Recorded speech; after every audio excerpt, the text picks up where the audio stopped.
గిట్లనే దీక్ష చేసి మరి అంబేద్కర్ గారి విగ్రహం కావాలని అడిగితే ఆనాడు కూడా ఇట్లనే తిరిమరి మాటలు మస్తు మంది మాట్లాడిరు. బాధపడే అవసరం లేదు. శివన్ అన్నాడు, అమ్మా భయపడకని. అన్నా ఇది తెలంగాణ బ్లడ్, భయపడే బ్లడ్ కాదు.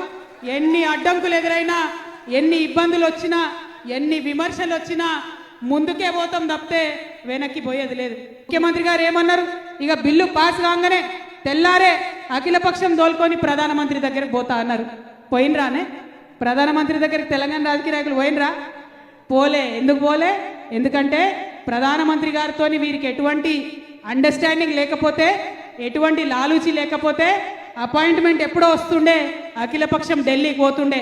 కానీ బీజేపీ పార్టీని కాపాడడానికి ఇవాళ కాంగ్రెస్ పార్టీ కేవలం మనని ఢిల్లీకి తీసుకుపోకుండా ఒక తుపేల్ ధర్నా పెట్టిండ్రు. అక్కడ ఏం చేసిర్రు?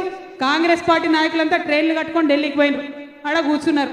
బ్రేకింగ్లు టీవీలలో, ఇక రాహుల్ గాంధీ వచ్చే, రాహుల్ గాంధీ వచ్చే, ఇక మా రాహుల్ గాంధీ వచ్చి ఢిల్లీలో మాట్లాడతాడు, గర్జిస్తాడు, బీసీ బిల్లు వస్తుంది తెలంగాణలో అని చెప్పింది.